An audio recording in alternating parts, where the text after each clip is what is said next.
think outside the box, if you will. I mean, go there, go off campus. Let's think this through. And sure enough, that's where the Mustang was born. When it finally hit, it took the country by storm.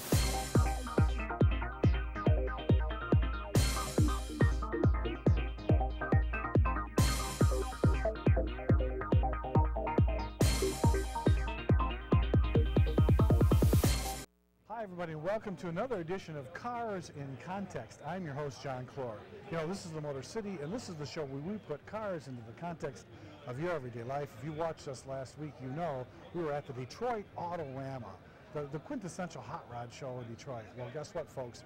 We only saw half of the story that's happening at Cobo, because now this week we're going to be downstairs at Cobo talking about the Detroit hot rod culture. And today with me to take us through the hot rod culture is none other than Joe Babiasz from AutomotiveTraveler.com. Joe, thanks for coming out here. This is such an important part of the AutoRama. Joe, too many people miss coming downstairs at the AutoRama. They miss a big important part of the show because they're missing where the hot rod hobby is going. You know, where it was and where it's going. It's the essence of this great hobby. Upstairs you have a lot of high dollar cars, beautiful paint. There's some beautiful paint on cars down here, but just like on the station wagon, you have some flat or semi-gloss paint. This is where the owners think out of the box. Right. This is not your traditional hot rod type car, and we're going to see a lot of different things. You're going to see stuff that you never expected. Like when you expect hot rods, Joe, you expect like a little open cockpit, flathead Ford. It's got the offy heads on it, downdraft carbs, a Fenton intake. I mean, this is a classic kind of hot rod. This is a car that you would have seen probably in the mid-50s. Right. When you could buy a T-bucket for $25. You know, you drop it in the weeds. You'd buy a junkyard flathead V8. Pick up a couple of hot rod pieces, and this car went really fast because it probably weighed 1,700 pounds at best. Really. And so you know you could build them cheap, and what comes around goes around. It's very popular again. Right. People are once again building those traditional hot rods. This is the important part of this show we have to talk about, Joe, and that is people think that the hot rod hobby went away and that it doesn't exist anymore because the guys that built these in the 40s are gone. But guess what, folks? You're going to see that the young people are down here taking over this hot rod hobby. It is now their hobby. They're putting their own stamp on what we would consider a traditional hot rod.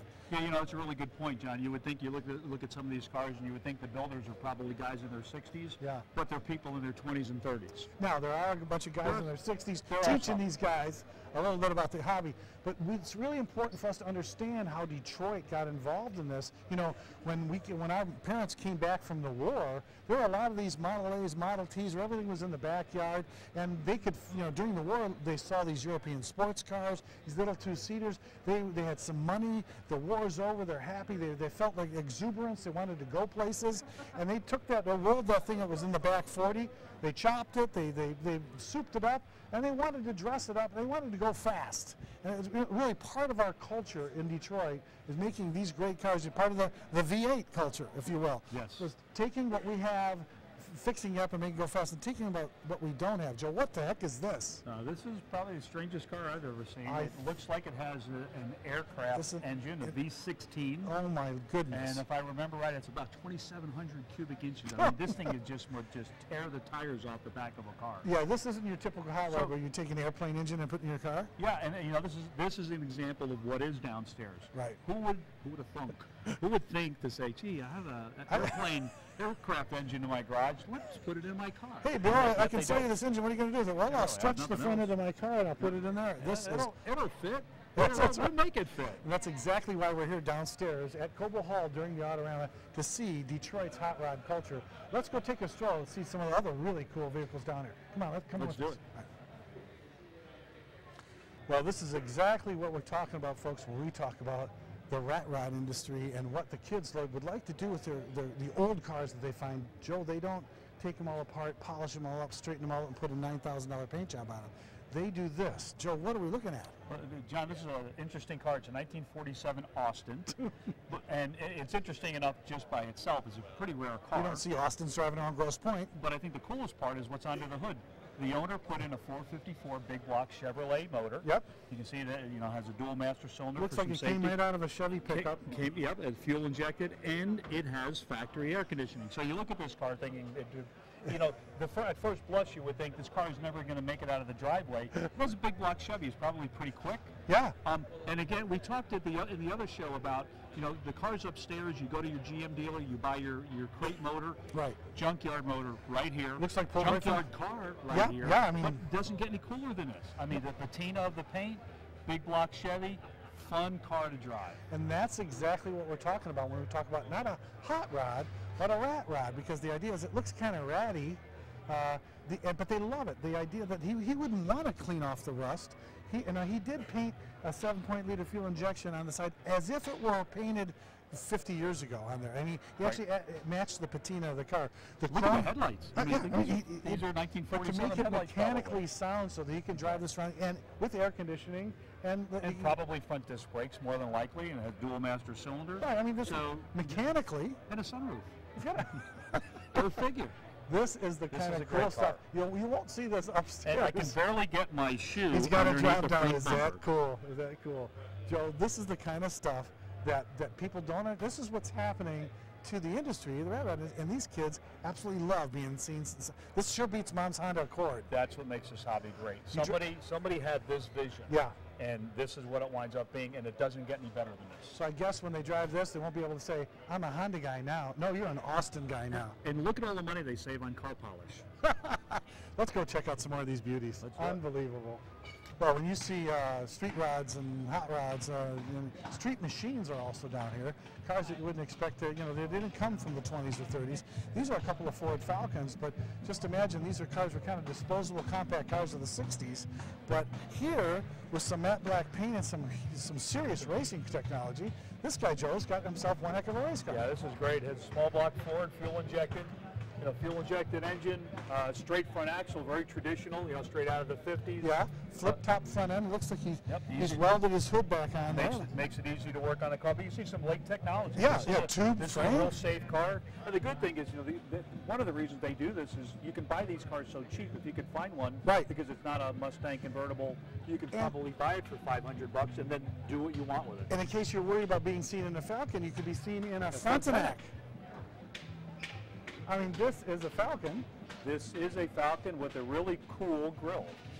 Now, folks back, if you're up in the Canadians, you'll notice that the Canadians have their version of the Falcon. He actually found one and he put the grill in where we'd normally expect to see the American grill. Really cool car. Yeah. Really cool seats. He's got the Canadian maple leaf. On the side, yep. How cool is that? What a great Real car. classic wide whites. Yep, four-lug wheel. Four-lug slotted mags with the wide whites. And he's got even got the Canadian flag. So if you're from Ontario, you can come on down and enjoy these kind of cars. But Joe, I see up there one of everybody's all-time favorites. It looks like it's a Volkswagen Beetle. Let's go check it out. Take a look. How cool is that? You'd never see stuff like that upstairs at the AutoRama. Well, Joe, when you come down here, you see all sorts of stuff. But who would ever think someone would take a Volkswagen Beetle body? You can tell it's a Beetle chassis back there, at least, Joe, because that's the Beetle air-cooled engine. A severe chop, and then Joe. From the windshield forward, it's vintage Ford, maybe a mid-30s, late 30s Ford hood. It gives a very Bonneville kind of look to the car. Yeah, speedster kind of car, less than 3 feet high. I'm not so sure how I'd get in or out of this thing, but it's one cool car. This is where somebody sat down one day and said, I don't want to build what everybody else builds. I want to build something that suits my personality. Interesting person, I'm sure, owns this car. It's totally off the hook kind of car. He's, a spring axle front end, so he's kind of melded Volkswagen and German technology in the back with the old Fords in the front. And vintage Ford, vintage Bonneville racing style car. Too much, car. just Beautiful. too off the hook for me. Joe, but there's music going on down there. There seems to be all kinds of other artwork. Speaking of art, this is kind of a piece of art. But let's go over here and check out some of this artwork here too. All right. Part of what's going on down here, folks, isn't just the cars, but we've got Speed Cult Detroit down here. We've got artwork. These guys, Joe, know metal. they can do just about anything with a piece of steel, and they've proved it with custom designed, laser cut signage and art and all kinds of really cool things that they make themselves in their shops. Just talk about your man cave stuff. Yeah, it looks like you can find anything and everything here, and more than likely they might be able to make something custom for you, I would think. And look how they price it, folks. It says all metal is $12 per pound by the weight. There you go. I mean, so you kind of discount the artistic quality of this stuff. You know, a lot of it may be set up like maybe even on a laser cutter, plasma cutter machine, computer operated. But when you see stuff like this, it looks like it's 100 years old, and it's Speed Called Detroit cool. And this is the kind of stuff you see down here. Even the gals selling it, they have hair colors that you won't find at CVS. So it's really kind of cool. But Joe, there are other kind of old cars that they kind of understand our automotive heritage, from a Holman Moody Monterey to what? Let's take a look over at this old Ford. Come on, Well, how that's a cool nice is car.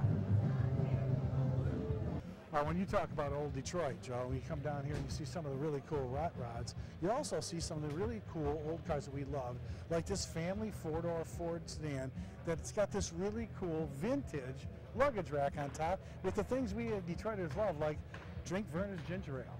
Yeah, really. You know, it's a four-door.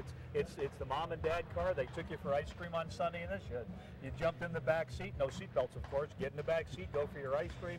Excellent example of what people drove, 50 years ago. Right, but so what makes it cool? Well, first of all, what you didn't know is that back in the day, you could only get the big motors in your big cars. So a big block, souped up. By the way, he's got his drag racing slicks. It says right here he was at Detroit Dragway. What you did when you were younger, you'd say, Mom and Dad, can I borrow the car?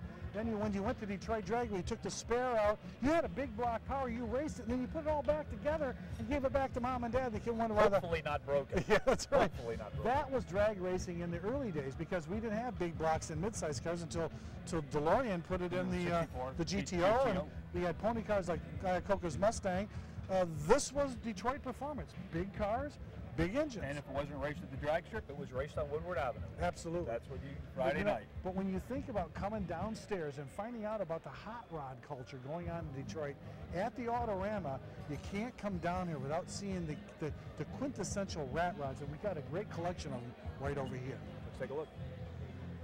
Well, when we talk about rat rods, Joe, you come downstairs at the AutoRama, and we are talking about the hot rod culture.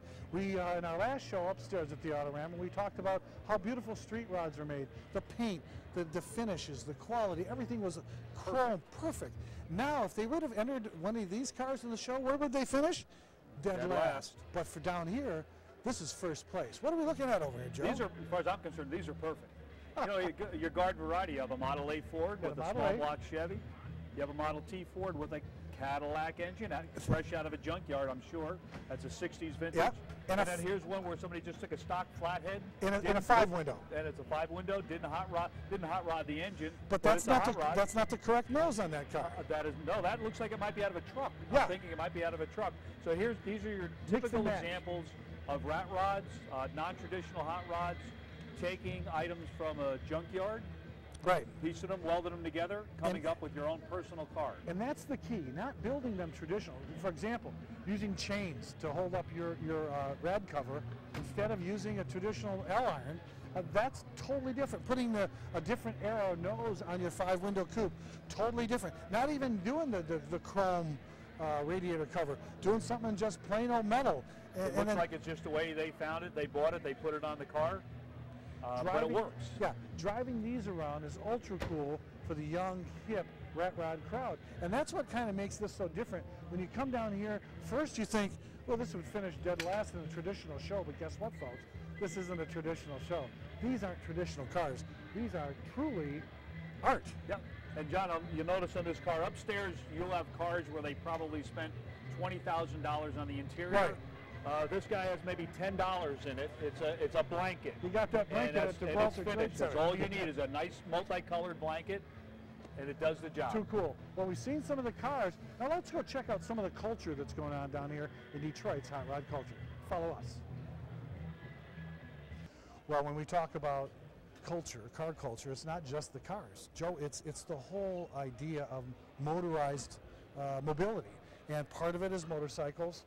part of it is going back and looking at how life was back in the 50s. You know, look at some of the turn of the century chairs, and I mean, these people are finding old stuff from the 50s and the 40s and dragging it out, and they're making their own artwork. In fact, even back then, Joe, there was something called Ratfink. It was just so horrendous to people. It was actually a caricature of a rat. That our parents hated them, but I see back there that kind of stuff's coming back. It is coming back. I think that was Ed Roth was the guy that Daddy Roth, came up with Ratfink, and he built some really wild custom cars with clear plastic roofs, and they were just incredible to showcase cars. them.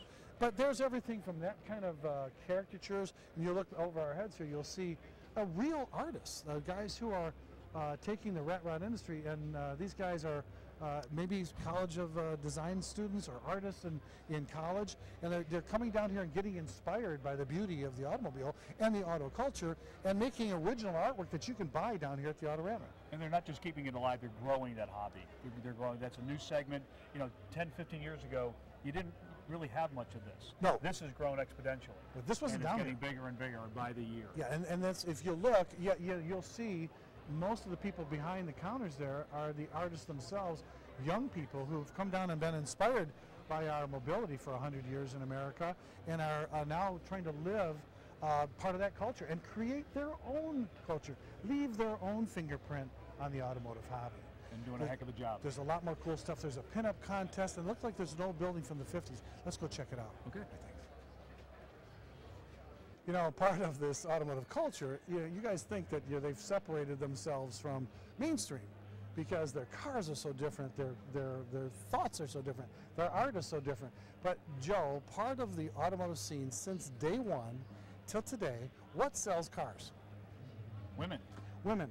Sex sells. And part of the subculture down here of the new hot rodding era, they have their own pinup girl contest. These gals come down, they wear period clothing, they'll be in motorcycle colors, they'll have the best tattoos, whatever that you like about hot chicks that's still important in the car hobby today. Yeah. And that doesn't mean that just because they've gone their different way, they don't understand that art and beauty and women all go together.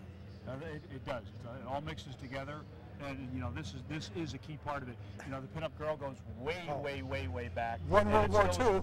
Exactly. You know, every GI had someone pinned up, some photo pinned up, and we've never lost that. And this is such a big part of, particularly this part of AutoRama, the downstairs part of AutoRama. So, I know you might be sensitive today because it may not be politically correct, but the bottom line is that when you appreciate art and beauty, men are just wired to love women, and this is a big part of the show. But even cooler stuff, they're giving something, there's something called the Chop Shop, giving haircuts down here. But I see that there's an old building, and even, could it be actually the real Mr. Winfield is down here chopping cars? I believe he's going to be here this weekend. Gotta go see this. Let's go. All right, we were talking about the hot rod culture and how young people today really have adhered to all the wonderful things we love about hot cars, fast women, good times, and art. It's all part of the deal. And here we're talking to Colette Marie. Yes. Colette, tell me about how you got involved in the hot rod culture and coming to Detroit's AutoRama. I've been doing World of Wheels actually for 4 years, actually in Chicago it started. This year's my first year in Detroit, okay. So I'm actually enjoying it. I'm seeing all the customs and the rods and the rat rods, and I love it. I love it. I do pinup modeling for customs. Ex-boyfriend actually brought me to the scene, so that's how it worked out. Well, that's kind of cool. And so if they come down this weekend to the AutoRama, they can meet you and get an autograph and check it out. I've been in a lot of custom magazines, Leadfoot News. Okay. Oh yeah. Gears and Gals, I was in that too. Do you are you actively involved in the hobby on your own? Do you have cars that you guys like to? I cruise with all my friends. They all have Mercs, Chevys. Yep. Hot rods, rat rods, I love it. Colette, I really appreciate you taking some time. Cruise nights are great. Okay, thanks a lot for joining us on the show. You can come down and meet Colette down here at the AutoRama. Make sure and to understand that guess what, kids? It's still live. It's still live, and it's still cool. And it's cool. Hey, thanks a lot. Come on, Joe, let's keep crunching it out. Thanks, Colette. Thank you. Bye-bye. Okay, we talked about how the car culture today is back into the hands of our young people, and we talked about how cool cars, fast women are all part of the scene. Guess what, guys? It's not the car guy culture anymore. We're talking to a couple gals here that have their own magazine. Why don't you tell us a little bit about this really cool endeavor of yours? Well, Auto Gals magazine started in 2010. Okay. And it's by, for, and about women, and guys like us too. I can imagine that. So we've got tech, we have features about women doing different car builds, Okay. Bike builds, long distance rides, racing, the entire gamut. Essentially the car girl culture Yes. that car guys could enjoy too. Correct. How would I go about signing up for this magazine? We have subscriptions available here at the show. We also have a website, autogals.com, where you can sign up online. Perfect. Guys, this is what I'm talking about. You don't have to be thinking, well, geez, if I'm a gal and I'm hanging, you don't need your boyfriend to get that involved in your car. You can get Auto Girls magazine, come down here and get inspired and see that the car culture is both boys and girls are all part of it. Thank you, ladies. And your name again is? Donnie Langdon. And your name? Kelly Culp. Make sure you check these guys out when you come down to the AutoRama. Thanks guys for your time. Keep up the good work. When we talk about Joe, the culture down here, this is what it's all about. You know, the anti-establishment crowd. This cool building was taken down from somewhere in Detroit, and this was made in Detroit by idiots, it says. But the single finger speed shop, you suppose? The single finger speed shop, he's talking about that? Oh, I figured that was. Unlikely. This is what we're talking about. When we talk about the culture of the car, the hot rod culture, it's always been, part of it has been the rebel, the anti-establishment, the unexpected. And we see it in the cars, but part of it is these are entrepreneurs, Joe. They are really. And they're really, I really like this building. It kind of represents an era when you could actually work at a gas station and work on your car instead of buying a pop. Yeah. You'd actually be able to pull in and there'll be a lift in there and a little garage. That's right. And now a little bit different. What you didn't realize about these little garages back in the day, the teenagers would come in and get the job, and maybe as a gas jockey or just a helper in the shop. But the best benefit, the best benefit you had in employment was bringing your own car in after hours and working on it. Well, that's with our single finger. But we still have to check out what's going on at the custom shop. Take a look. Well, part of the culture, part of figuring out how to work with this metal and do these cars is being able to chop and cut. Joe, what are we watching here? Well, we're watching an icon at work, Gene Winfield's custom shop. Gene was out of California, and back in the 50s, he started out of this really small shop in California, very, very small shop, doing custom work and wound up as a national figure. He's still at it years later, still chopping tops. He's here at AutoRama showing people exactly how you do that. Part of it is a learning experience when you see what's going on here, and part of it is not knowing how do these guys do that? Maybe you just come down here to watch. Maybe you come down here to get some tips from the iconic guys that did it back in the day. And when you watch this demonstration, it's like a free lesson. Yeah, it's amazing. It's coming to Car Chop College, folks. It really is, and chopping a top is not easy. Oh no. It's a very difficult job, very time consuming, and you better be exactly right when you're finished welding that thing back together again. You see it has all the braces in here to kind of hold this thing together. Right. So it's not just a celebration of the culture, it's an education in the culture too. You learn how to do it. You learn how to do it when you're watching it. Well, there's something called the Tin Can Tourist Camp. Let's go check that out. Okay. Part of the young culture today of appreciating cars is they understand 100 years of making cars in Detroit and what it's brought them. And part of what they love isn't the stuff that America or the big three or even the foreign automakers are building for them. It's what was built back in the day, like this cool teeny home at the Tin Can Tourist Camp. This is the kind of stuff where these people will come down and find a wonderful find, Joe. This is a time capsule. This is beautiful. This is the ultimate road trip back in the 40s and 50s. You'd hook it up to your Packard or your Pontiac. You'd go out west or wherever. You'd sleep in here. You'd eat in here. It has a little 2-burner stove. It doesn't get any better. We talked about the importance of mobility. The whole idea of the car in the United States was we could enjoy the great outdoors once every man could afford it. It wasn't any longer just for the rich. And this really shows that being out on the road, the open road, enjoying the outdoors, taking your car on that little 2-lane highway and finding your own place is heading down Route 66. Right. It's still part of America's car culture, even for today's youth. Today, you can imagine this thing around a campfire, around in a campsite with other campers. Just had to be a great time. This is part of the joy of being down here to find where Detroit's culture gone. Where has this hot rodding culture gone? Guess what, folks? It's alive and well. I see more of it over there. Let's take a look. Okay, now guess what? As you can see from the sign, we're at Brothers Custom. And we're going to be talking with folks that are in the hobby, doing the work today, and try to get a little feel of where this hobby is going. Joe, you've got first-hand experience with Bill. I do. We've got some friends of mine, Bill and Autumn, who they own Brothers Custom. And Bill, good to see you again. Autumn, great to see you again, too. Thanks for being on Cars in Context. Thank you very much. Okay. Thanks for having us. Our pleasure. Now, Bill builds the wildest hot rods and customs. He's a craftsman. His shop is second to none. I'm proud to be a friend of he and Autumn. And you can see some of the cars he has down here. Beautiful Lincoln that was just finished midnight last night. Last night? Last minute. And an 04. Do you want to talk a little bit about these two cars? I can. Sure. Tell me about the Ford. This 34 is a Ford. It's a 34 three-window coupe, and it's owned by Maury Callum. He's the chief of design for the entire Ford Motor Company, and he brought the car to me about a year ago to get the chop right, straighten out the body, and paint it. We changed the suspension and changed the color of everything, the shock mounts, the tires, the wheels, the hubcaps, and got it to look and sit the way that it sits now. Nice, beautiful car. It is. You know, and Bill, when you talk about what you guys do, yeah, there's a lot of guys that are well-to-do. They've always had a dream car, and you help them reach their dream through your shop and your work. But talk a little bit about what's going on downstairs. There are a lot of young people down here. Well, like we talked before, the cameras are rolling. You know, this automobile is an art form in its own way, and we are younger than the original owners, let's say. These are young people trapped, they're older people trapped in young people's bodies. You're like an old craftsman stuck in a young man's body. Right. But you know, we see. I think I can speak for some of the artists down here. I mean, we see the cars as a new canvas, or of maybe making something look different than what it looks like when we get it. Right. Maybe not making it look like it did when it was new, let's say, but maybe a new interpretation of its design cues and what it means to us. Right.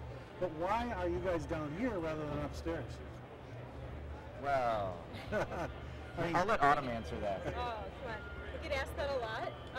I think it's because, I mean, for Bill especially, but me too, we've always liked traditional cars, not so much street rods or sort of high-tech cars, more traditional vintage style cars, and that's what the basement really started out as, and that's where he started showing, and that's just what we like to show. Our quality level is good enough to be upstairs, but this is our style, you know, to some degree. As you can tell from looking at your cars, being down here with the artists, where the culture is growing and seeing where the culture is going.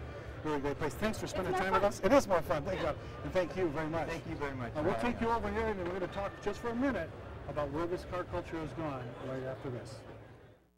Well, we hope you've enjoyed some of the things you've seen down here downstairs at the AutoRama.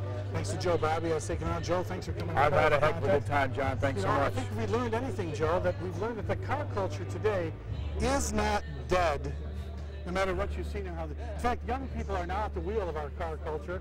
And I don't know if it makes you feel anything. You want a Schlitz, by the way? Yeah. No. Before noon. I'll wait till afternoon. We really appreciated the young people today coming down, showing us some of the art that's going on down here at the AutoRama. So when you go to the AutoRama, come downstairs, find out where car culture is going, and bring your family. Hope you appreciated the trip. I really appreciate you watching. Again, my host, I've been your host, John Clor, but my fun is this guy. This is Delray Slim. Again, thanks for watching Cars in Context. See you next time. Thanks. Hey, Delray, how's it going? Hello?